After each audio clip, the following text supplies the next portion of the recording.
1,000 years to figure out what grows well there. And we're trying to do it in a generation or two. The style of wines that we're able to make here, kind of perfect for Texas. We have soils here that people in other parts of the world would die for. It's always been an area where you can grow all kinds of different crops. All of these wineries have a really good mix of whites, rosés, reds. We have found great success with Italian varieties. Sangiovese, some Montepulciano Italian varietals. Viognier, Tempranillo, Mourvèdre, Grenache, Aglianico, Negro Amaro. Things that like a lot of sun. And you get a lot of what I think of as soul in the wine. When people use proper winemaking techniques, there's literally no limit to what we can do here. People just do a lot of driving here. We've got the beautiful streams, the lakes, the rivers, the mountains, the hills, and the vistas. People don't have to worry about having a good time in this part of the hill country. When you're visiting, you're away from the city. The summer is a great time to come out and visit wineries. We are making wine this time of year, which is always exciting and fun to see. For the wine tourists and the agri-tourists, we have outstanding places to visit and for people to enjoy. As the weather cools down, it's wonderful to spend the whole afternoon out and watch a sunset, and it's a place to find respite. We have beautiful weather almost year round. We've got lots of great hiking paths. We're also home to a bunch of national and state parks, lots of beautiful wildflowers that are native to the area. If you're coming out to the hill country to have a great wine experience, definitely plan your trip. Really map it out and try something new that you haven't done in the area. This truly is arm-in-arm winemaking. It's just a little slice of heaven over here. We invite you to come see and taste all that the Texas Hill Country has to offer. With over 50 different winery experiences and a world of wines for every palate. Experience and taste the wineries in your backyard. Texas Hill Country is Texas wine country.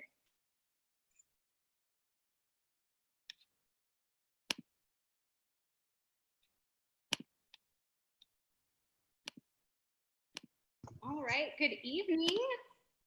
Thank you all for joining us tonight on the Texas Hill Country Wineries Association page for our 12th Hill Country Happy Hour. We have been doing these since the very first shutdown back in March, and we've had different groups of member wineries each week. We've cut back a little bit to one a month right now because the wineries are so busy with harvest. And so tonight we would like to introduce you to a great group of wineries and growers here in the Hill Country. And as I mentioned, it is harvest. And so please be aware that we might have somebody else drop in later who's getting some rest after harvesting all day and night yesterday. So hopefully he'll join us. But right now I'd like to introduce you to John Rivenburgh, the moderator tonight. He is, of course, Kerrville Hills Winery, but also the current Texas Hill Country Wineries Association Vice President, and he will be our president next year. So I'm gonna just throw it to you, John, and you guys talk wine and harvest and all of the things, and I will see you back here in about an hour. Thanks, January. Hello, Texas. Hello, Texas wine world. Very excited to be here. You guys saw me picking up the phone. I was trying to get Dougie awake from a long early harvest night. But we're gonna get started today with some really close friends and colleagues. This is a really fun one for me because super close to all these guys that are on here tonight. We've got Mr. Ron Yates from Ron Yates Winery in Spicewood Vineyards, and we've got Mike Nelson from Astris out in High, Texas, and Mr. Carl Money from Pontotoc. You can visit Pontotoc out in the country or in downtown Fred. And we've got me, John Rivenburgh, man about town. We're going to talk all things wine, Texas growing, start a harvest. We might even tell some stories that are myth and legend today on this thing. Who knows? I've already been asked a couple of good questions off air. I'm going to just real quick, because I'm not gonna delve in too much about what I'm doing. I just wanted to real quick put a plug out for a wine that I'm drinking tonight that we did not represent, but this is a new one. This is called Anthema. This is a white blend of Albarino and Rosé. It's 100% estate grown at the NAR Vineyards. I just cracked a bottle open tonight by chance. Albarino and Roussan. Thank you. My bad. It's like I made it or something. I know, it's crazy. Barbarino and Roussan. I appreciate that. And so it's a fun one. But beyond that, I wanted to just kind of jump in, and I'm going to start with Mr. Yates, man. What are you up to tonight? You're on mute. They tell me. You hear me? You hear me now? We can hear you. Yeah, I am enjoying some rainy, cold weather in Telluride, Colorado tonight. Nice. Drinking a GSM from 2017 from the Ron Yates wines there. No, there's Dougie. Hey, Doug. Doug.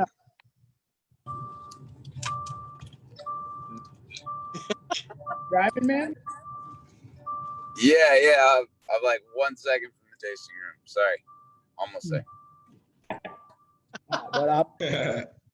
But I'm just enjoying a little red wine, talking to you guys before we saddle up and head back home to Texas a couple days early, because apparently harvest is starting sooner than I wanted it to. Indeed. Seems to be doing that this year. So Ron, where do you source the S and the N that wine? Yeah. So the Grenache comes from Farmhouse Vineyards. Okay. Nick, all those guys. The Syrah comes from Spicewood Vineyards, and the Morvet in 2017 was patent block from the Binghams.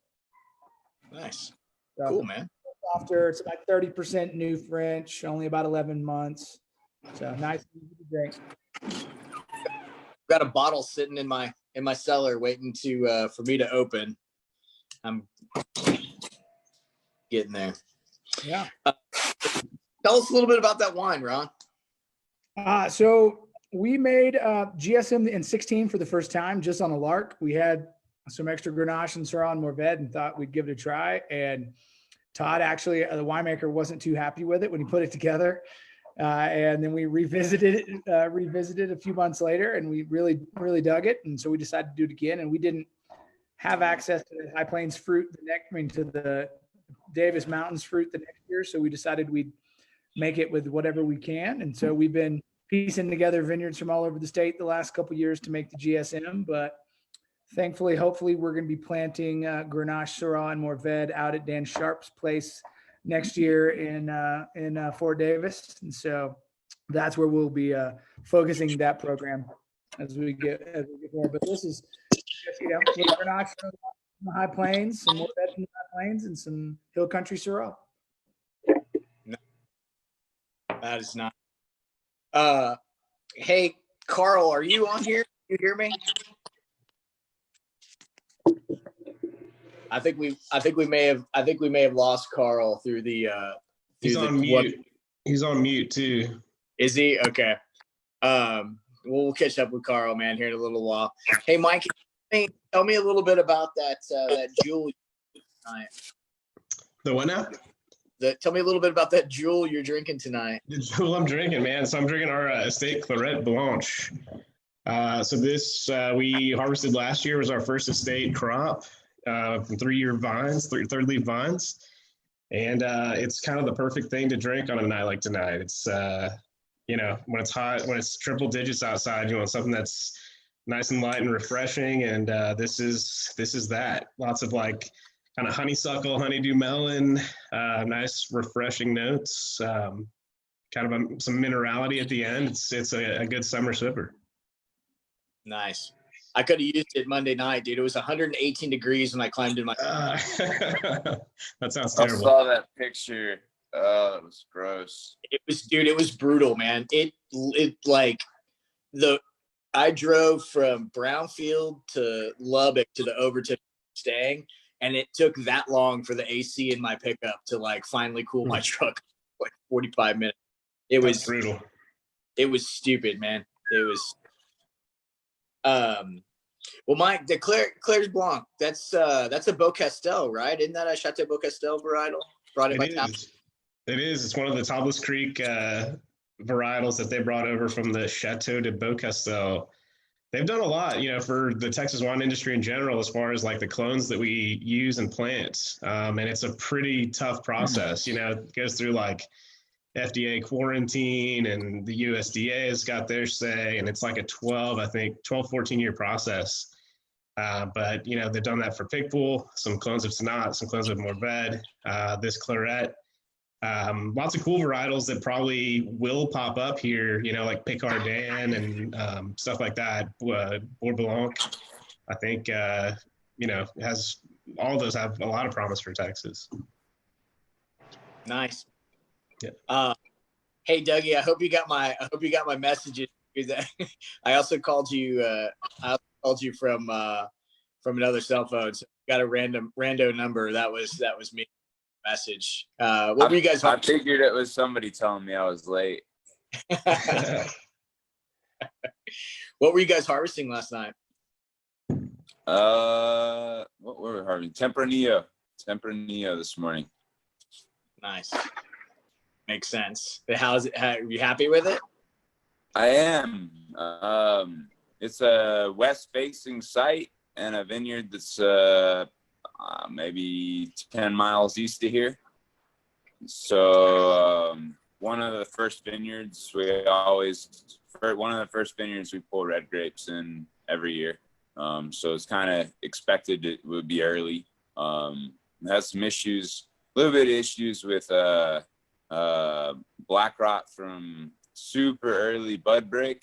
It's like bud break was a month early. I'm not sure they had a fungicide on that early. But after we got a little bit of raisening from clusters that were rachises were damaged or something like that. And so we sorted that stuff out during harvest, and we're making a barrel of work this year in addition to the other wine. But it's just what happens when bud break starts early, and then you get ripening happening a little bit earlier in the summer, and then it's stupid heat stacking up on top of ripening a little early, and it's just the way things went. Sugars are real high. Happy with the wine for sure. Good. What are you drinking? What are you drinking this evening? Round Mountain Rosé. Nice. There you go. You can see that. Nice. Blend of Tempranillo, Touriga, and Sonat. All of it's hand-picked, old cluster pressed. We're picking some more of this tonight. I've been picking it piece by piece over the last 10 days or something like that. Cool, man. How's Corrine doing, dude? Is everything going well? She good? Yeah. Actually, I haven't seen her since she sold it and it closed in like mid-June, I think, or somewhere in there. Okay. Yeah, there's a new owner there now. Cool. But things are good. Julia and Charles actually, and Tom, who is Don's brother. They all came out and helped with harvest for the very first stuff we pulled, I don't know, 10 days ago. Or my dates are running together. I forget exactly how long ago, but I get it, man. Yeah, they were there. It was cool. Nice, dude. Well, that's good, man. I didn't realize she sold the place. Cool, good for her, man. That's the winery dream, right? Build it, sell it, and retire. What they said you're supposed to do. That's what it's supposed to happen. I haven't figured that shit out yet, so I don't know, man. But we had a question. Ron, what kind of extracurricular activities are you enjoying while you're in Colorado? Today I went on a hike with my mother, and she had about a 10-foot head over heels down into the creek, and she walked away with only a couple scrapes and bruises, and we laughed about it and had some margaritas for lunch, so it was okay.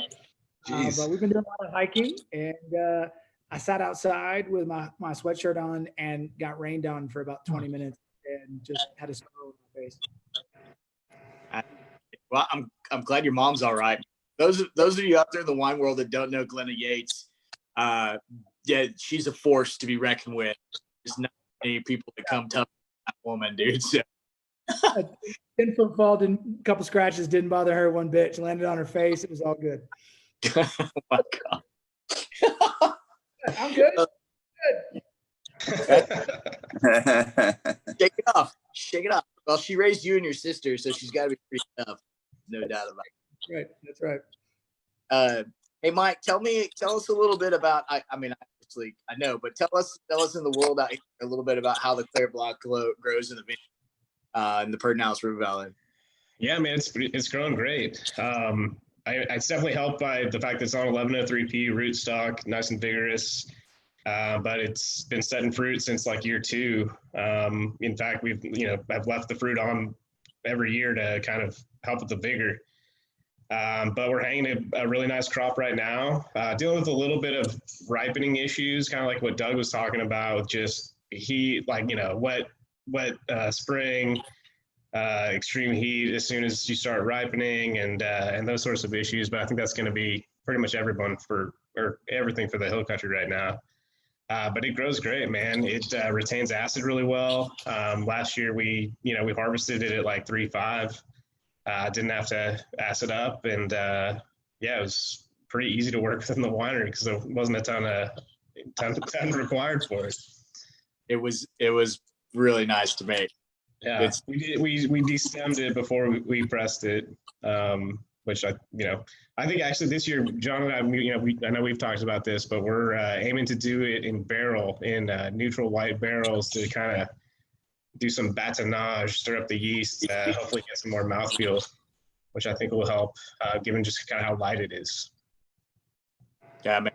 Oh, hey, it's business side. I found you some white barrels that can are neutrals. Sweet. French neutral whites. So we can talk about that later. People out there in the world want to hear that stuff. Everyone wants to hear that, man. Come on. Yeah, everybody wants to hear that. Let's see if we can get Carl to unmute. He's still on. Is Carl? Can y'all see him? No, he dropped. He dropped off. Okay. Carl Money is supposed to be on the call with us tonight. He is a road warrior. That man is delivering wine out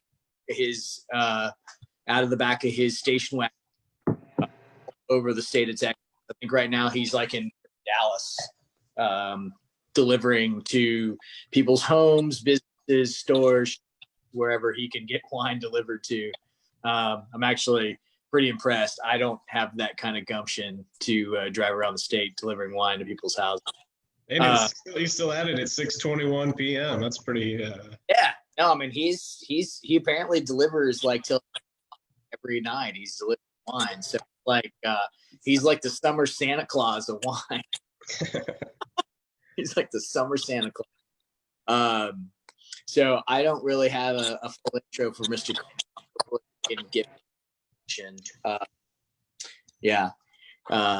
I'm not sure if Carl's picked his Albarino yet or not, but I bet it would be really, really close at Enchanted Rock. He's taken all of it this year. We normally split the crop when there's enough of it. It's a little bit lighter crop, but last time I was at the vineyard and looked at it, it was really close to ready. So I'd be pretty surprised if he hadn't picked it or isn't about to. Yeah, I will say a plug for Pontotoc. Carl, I've always had mad respect for the fact that everything he makes is, and I don't know how he does it, but every last thing he makes is pretty cool. Huge respect for that. Well, thanks, John. I'm on the call, by the way. There we go. We're good. Hey, Carl. I'm driving. Hello, fellas, ladies, people, whoever's out there. Carl, have y'all picked it Enchanted Rock yet? Picking it on Sunday, 6 a.m. Right on. And so, yeah. And I am not drinking anything, John. I am driving throughout Northeast Texas delivering wine. But anyways. If you were drinking, what would you be drinking, Carl? I would be drinking the Albarino, the Enchanted Rock that Doug just mentioned. I just delivered a whole case to some folks up here of the 2018 Enchanted Rock. It's an 100% Albarino from the Enchanted Rock Vineyard. Doug and I share that vineyard. And as I just said, we're fixing to harvest. We're going to harvest on Sunday morning. I think I got 20 workers lined up, and we should knock it out pretty quick. Nice. 20 harvest workers. That's always a nice when you got to pick. Happy feeling. Yeah, it's not even a big vineyard, so we're gonna knock it out. I don't know, about 8 by 9 maybe. But I want to get it done. But generally, at my harvest, at my vineyard, I get about 100 people out there, which is very helpful. Yeah. Yeah. Of course, I got to feed 100 people. Yeah. Usually with paella and unlimited amounts of sangria, which is a lot of fun at the same time. So. Yeah. Did y'all pick that Bear Vineyards yet? The first round? Mm-hmm. Yeah, Verdelho was nice. Only a little bit more fruit than last year. I think that freeze in earlier in the spring, but she definitely, you could see a handful of those vines where, you know, there'd be a couple fruiting shoots off the middle of the trunk, and the cordons would be tapped out a little bit. But so the yield was down some, but the quality on the Verdelho was really nice. Chemistry was really good. Got stung like 4 times by wasps in the hands. Again, you know, it's always the welcome to harvest. Get in those big canopies and get stung a bunch. So you just picked white at her vineyard? Hmm? You just picked the white? Yeah. About a week ago, actually, we if I remember right. So we picked a lot of shit already. It's starting to run together. Are you going to blend that with Albarino again, or do it by itself? No, it'll be by itself this year. I say that we blended quite a bit of our estate Arento into it. So it'd be Verdelho and Arento this year. The Albarino crop was a little bit light as well, and so the year before I took all the Albarino because it was so light. There wasn't enough for Carl, so this year is his turn. So no, I don't have any Albarino from the Hill Country this year, but hopefully next year the vineyard, you know, be back on track. Won't get hit by a freeze in the spring or the fall, and you know, be back with it. Right. That's great, man. So Ron, what are you most hopeful for this? What am I most hopeful for? That the birds don't eat all my Tempranillo. We picked Sauvignon Blanc last night and Muscat at Spicewood, and between the birds and a little bout of PD we had 2 years ago, it's been tough. So I mean, I think everything looks okay as far as quality wise, but numbers are just crazy down. The Spicewood 2020 Sauvignon Blanc is gonna be like $300. It's gonna be amazing. But no, we've got it's gonna be a rough year for us. We've had we've had a good bit of our High Plains growers affected, and the estate stuff. Thankfully, actually, Reagan's Vineyard is coming online this year, and they're not going to want to make as much wine. So I think I'm going to get a little Grenache from him and some other stuff there. But I this year we've done the same thing that Doug and Carl have done. We've had a couple folks that we share some plots with, and we said, y'all take it this year. And luckily, all the like 30 wines that we've made over the last 3 years that didn't have a home, that I had no idea what we were going to do with, now have a home. So it's going to be a short year for us. But I think, a lot like 13 and 11, like the stuff that we do get is pretty intense, pretty ripe, and pretty tannic, and should make some great wine. Yeah, I agree. I finally started some Parisian this week up in the High Plains, and it made me excited for what not necessarily what we've lost. Fruit that's there and that's hanging just looks absolutely gorgeous, man. Of course, I've been watching all the gorgeous Hill Country fruit, in the few places I'm working in, but I tell you, the fruit that's hanging in the High Plains that is there is gonna be stellar. The one thing that does scare me a little bit is, man, I've seen some pretty massive dicamba damage this year, more so than I think I've ever seen.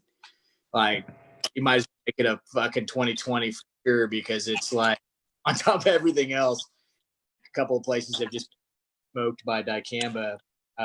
Hopefully that doesn't kill our thing too terribly much, you know, shutting the vines down, but doesn't look to be slowing it down. It looks like everybody's been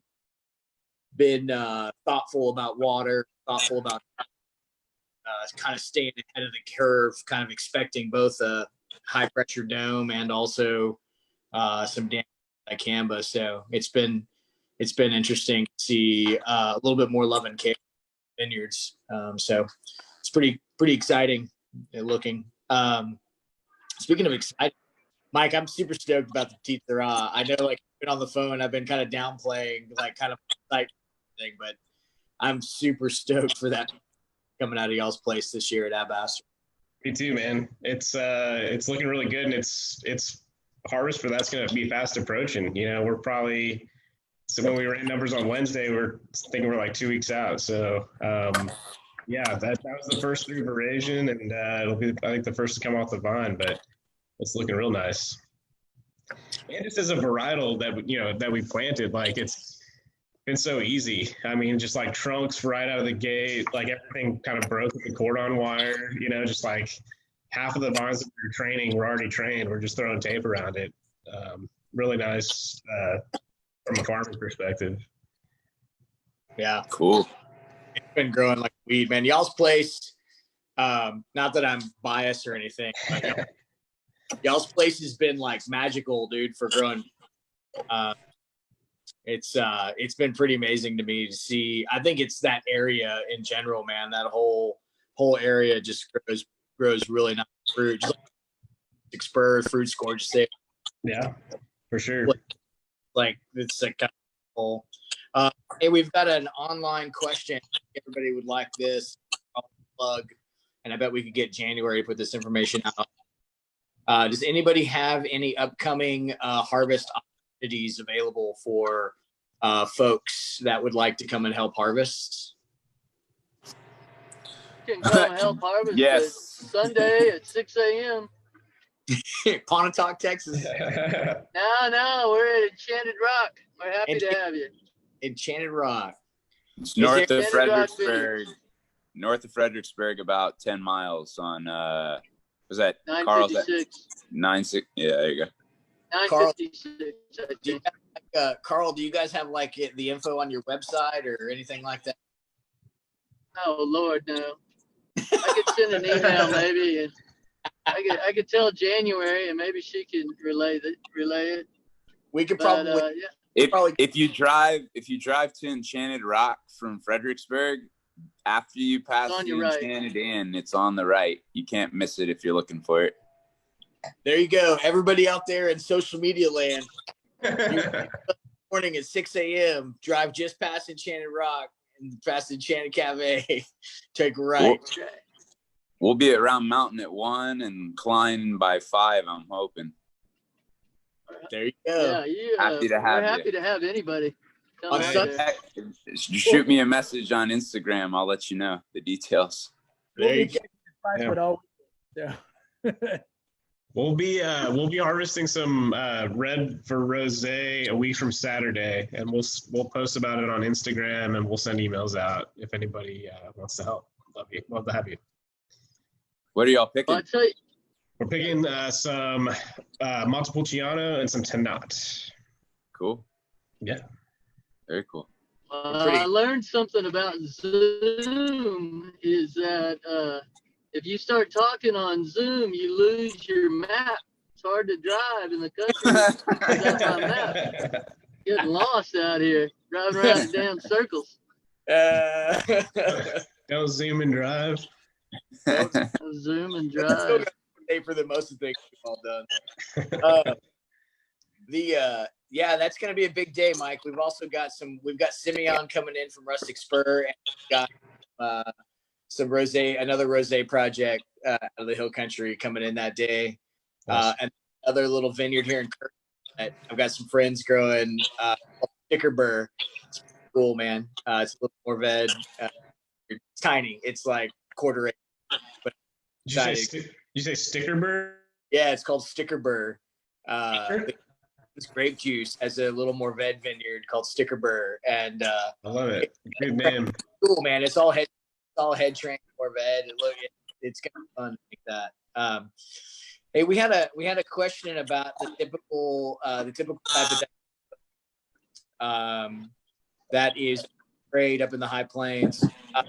If it's the new kind of cotton, that resistant cotton, or what is this? Or is it the new stuff they are restricting? Cotton is resistant. Sir, I won't use your name, but I honestly don't know. And guess would be that those guys spray the stuff they can get their hands on. So I would imagine there's probably a combination of both, the stuff that is restricted for GMO cotton and the stuff that isn't.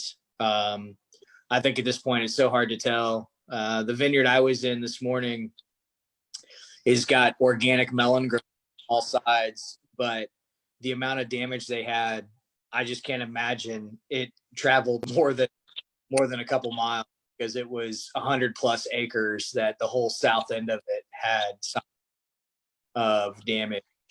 Not major damage, but enough. So I think maybe call him Doc. No, he's not a doctor. Bobby Cox? No, I'm gonna call him Doctor. that's a drag, dude. Call Bobby Cox up in the high plains. He's probably a good guy to answer this, or Andy Timmons would do. Yeah, Andy would know for sure. Andy's dealing with that.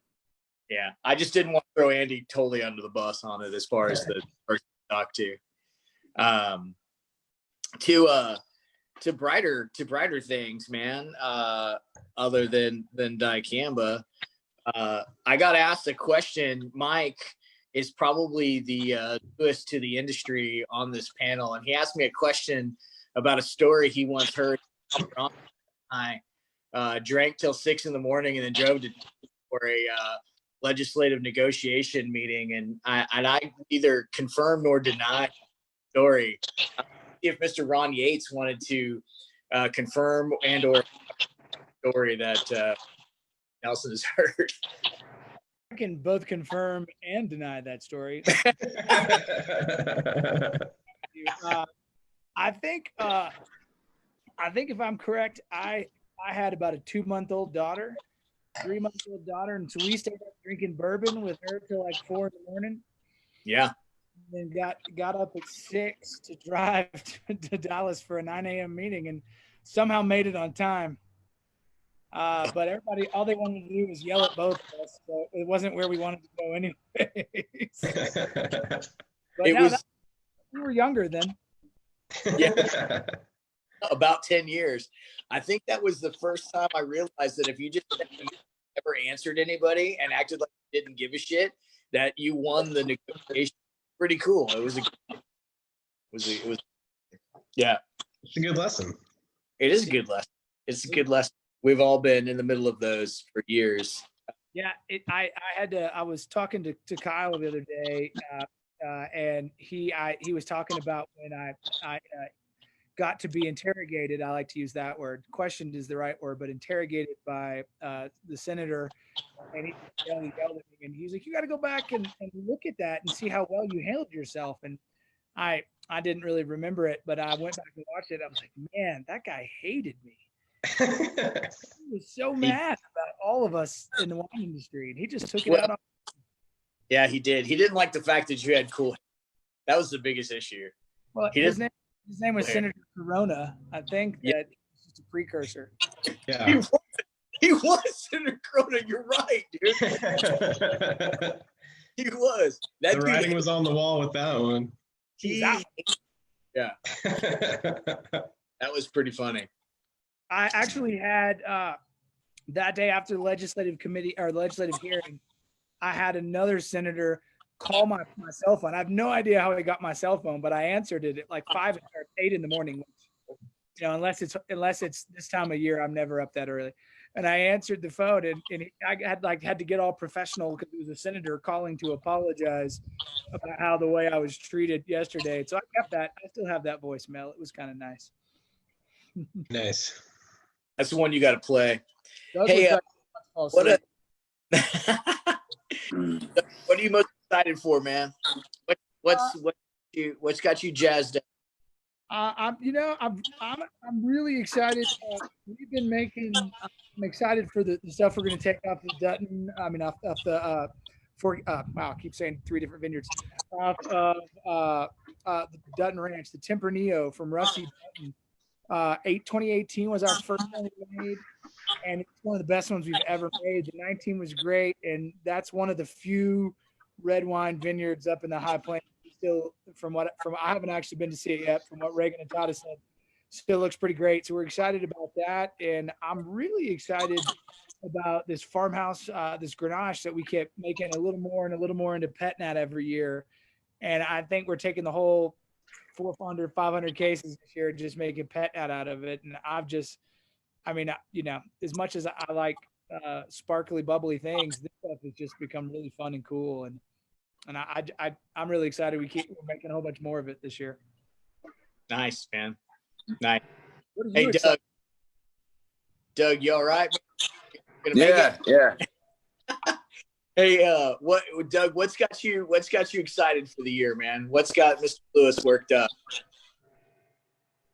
Oh man. This vintage has just been other than the last 2 weeks, vintage has been really great. And I don't know, I'd have to do the math exactly, but I think we're like either doing the farming or very involved with the farming on a huge chunk of the fruit we're getting this year. And that's different than the early days. And I don't know, everything we're working with, I'm excited about. So it's tough. I mean, I can't single one thing out in particular and say, I don't know. We finally have another swim spot again. That's probably the thing I'm most excited about right now. The Blanc is very close to dry. It's so funny. You're checking sugar, like negative bricks on a hydrometer, right? And you're sitting there thinking like this is supposed to go, -2. And then you stop and remember that it was 18 bricks and it's probably not going to go that far negatives. But yeah, we got a little space heater under the tank trying to get it to finish this shit up. But yeah, it smells great, tastes great. It's like 9.25%, alcohol. It's delicious. So stoked to be working with Blanc du Bois again. It's been since 17, so a few years. Nice.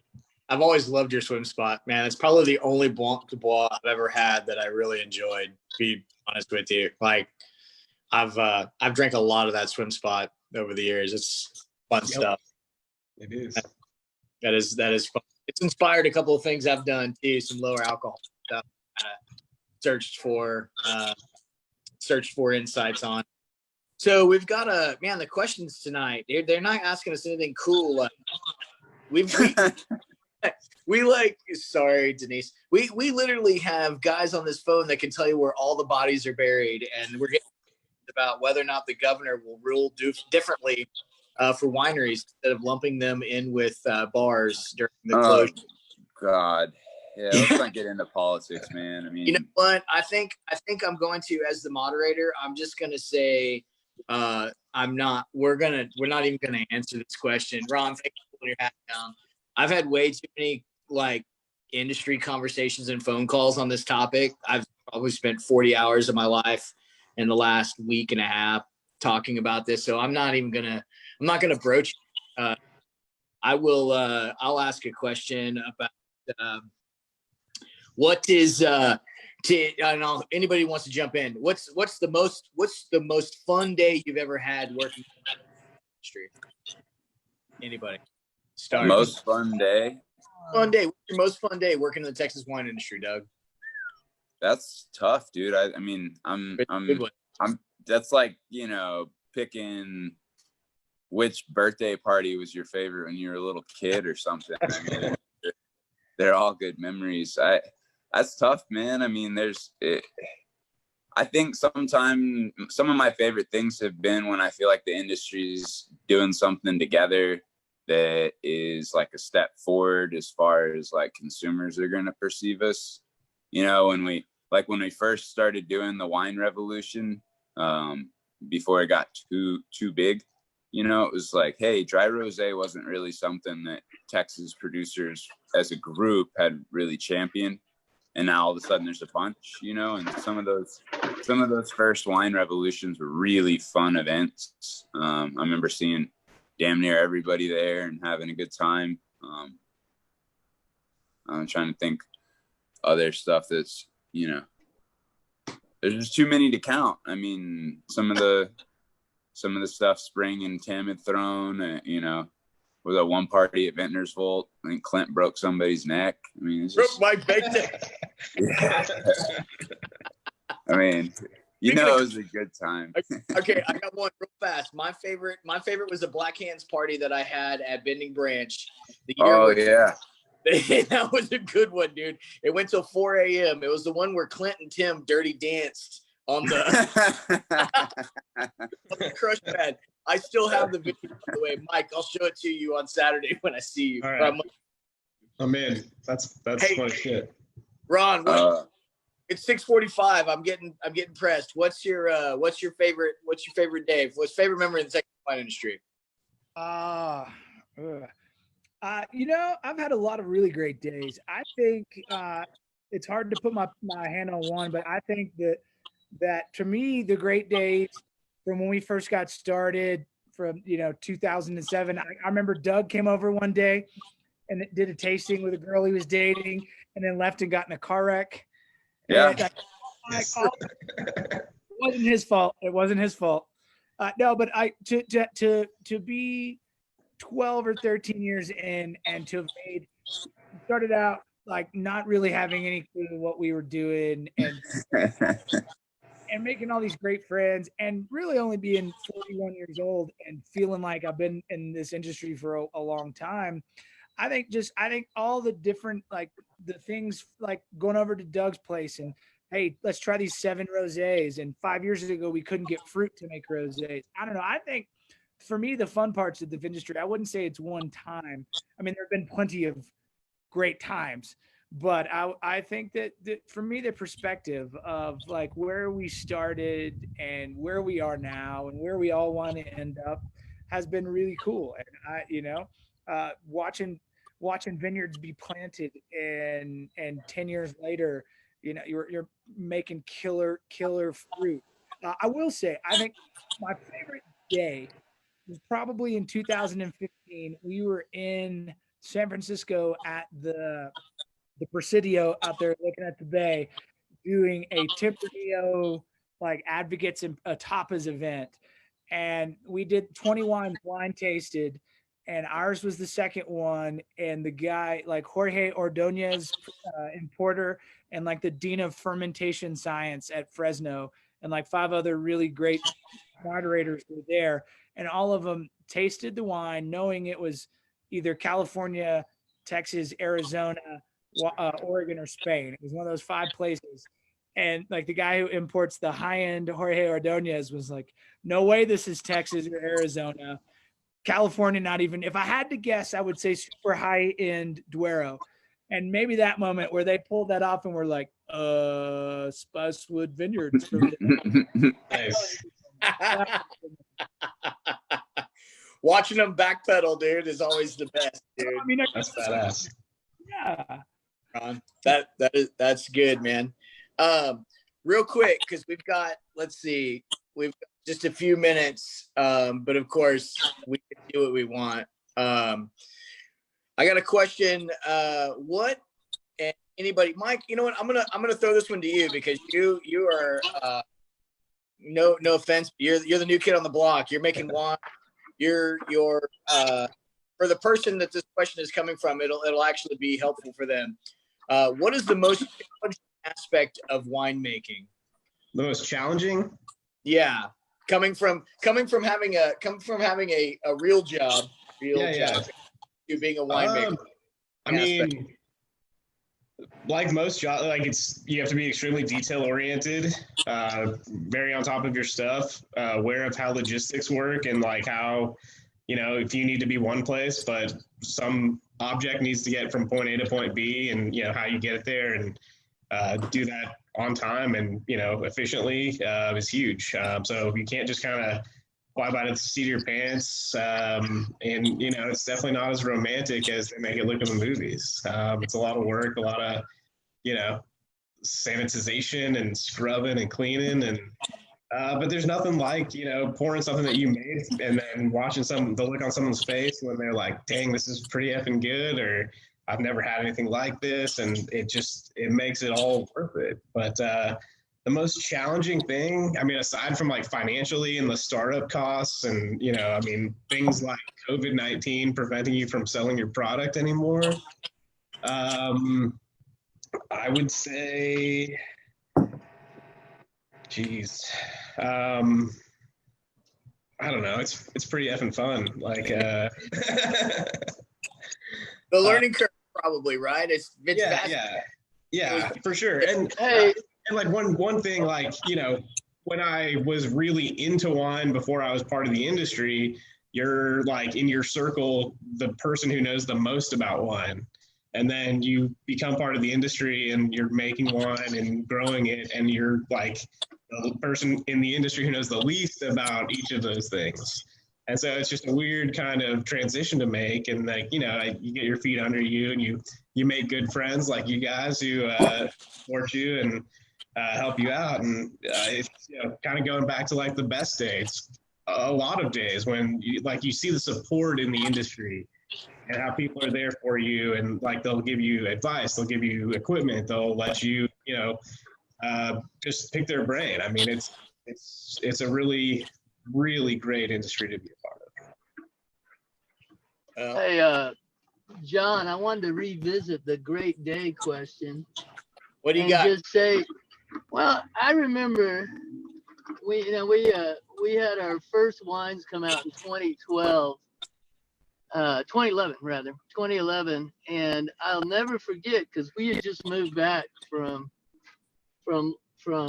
Europe, and I didn't know anything about it. We were making our first wines, and Don Fulham, the winemaker, and I bottled, like 3 bottles of each of our 3 wines that year, and took them to Texom. And by some mistake, they put us in the front of the ballroom when it's all closed, and then they open that door and all these reporters and press come in and taking pictures, and I didn't know anything about anything. I didn't know what Texom was, I was just there. And then we started pouring our wine, and people really liked it. And I realized for the first time that this was a real possibility, that this wasn't some experiment for me, that this is a possible business. So anyways, I just thought I'd share that. That's cool. I've been sitting here thinking about, like, since I asked that question, I've been kind of thinking about it, and I've got another one, man. That Black Hands party was pretty legit and it was a lot of fun.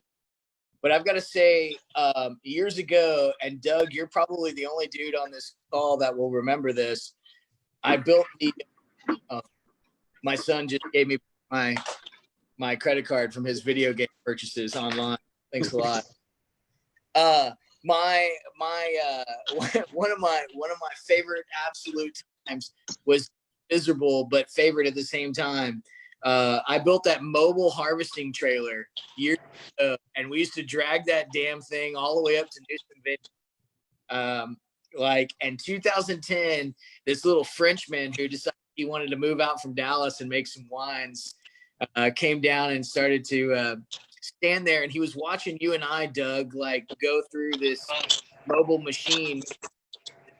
And I will never forget Ben sitting there with awe, watching all of the moving parts on this machine, and just to feel like I built something, because I had a lot of respect already for Ben at that point because of his diligence to his craft, right? And so to watch all of something that he saw that would help him make better wine, the possibility that he could use it, has always stuck in the back of my brain as such a great time. And like when we used that machine, all of us, man, to make better wines, right? Like there were no Custom Crush, there was no Texas Custom Wine Works, there was no Texas Wine Company, there was nothing, right? Cap Rock closed at the time, and we had that mobile machine, and just us and the camaraderie of hanging out in that barn at 3 o'clock in the morning, making wine, and the next day driving out to the borderline restaurant to go have burgers, man. Those are some good that I kind of miss those days from time to time. Sorry, I got a note, but I'm not sure what it means. Oh, it's 6:55. Is anybody got anything that they want to sum up the beginning of the end of the evening with? Any words of wisdom, insights, funny jokes? You pick on me. I don't care. Wait, let me do this, because I heard if you're going to be a winemaker, you have the winemaker. And I got the glasses, so I fit now. I can this is what I understand. This is the standard I can drive into Texas outfit now. So I'm good. I'm cool. You're doing your Neil Collins impersonation. A Neil Collins. Who is it? No, that was Neil Roberts. We ran into Neil Roberts last night. Yeah, I hair, Ron. We all know I am hair challenged. Buddy. I would say to anybody listening, if you want to help harvest grapes in the hill country, message your wineries that you follow sooner rather than later. The early bud break and the heat made things move fast, and I think harvest will be over before we know it down here. Yeah. So if you do want to come help, don't wait too long. 3. I would agree. I'm sorry, man. I'm just smiling at you, Ron. I know, Ron. I got that shit-eating grin from Ron right now that I've known for over a decade. I know what's coming. Oh yeah. He's gonna get home and he's gonna call me and be like, "What the hell, man?" No. Hey, can we do another ranch trip soon? Yes, dude. I ordered because for those of you out there in the world that, yeah. Anyway, it'll let you fall 10 feet and walk away. Yeah. Fall. Be great, Ron. I think it's definitely in order. Yeah, we should do that. We'll get Mike and Doug to come when they're done harvesting. Yeah, I'll come too. I want to come too. Yeah. It'll be a good time. It'll be fun had by all. Texas Wine World, thank you so much for joining us tonight. Carl, I'm gonna get you back on when you're not driving around Dallas delivering wine. Although out of all of us, you are obviously the most diligent to the sales end of your craft, because I'm just sitting here drinking wine. I'm not even in Texas right now. Yeah. You're not even in Texas. You're in Colorado. We'll give you a pass. It's all right. You're Ron Yates. You're Ron Yates. So, Texas Hill Country, thank you very much. Texas Wine World, thank you very much. State of Texas, thank you very much. Just a shameless plug. Please support all your local wineries. We really love you guys. We love seeing you. We miss you. And we really appreciate the efforts you guys are making to buy wine, take wines home, order online from your local stores. And we love you guys. Love you, Texas. Salute. Cheers. Cheers, everybody. Take care. Have a good night. Thank you guys so much. I should have pre-warned everyone they were going to probably be drinking wine and spitting it out, laughing at you guys, because that's what I've been doing for the last 40 minutes. And, I also need to make sure that you guys know next time, you don't have to stick to an hour. I know that you guys have all the things to say and all the stories to tell. You can go as long as you want. People will just come and go on the Facebook. It's totally fine. So we can keep talking? Absolutely. You can keep doing it live, or you can do it on the side, whatever.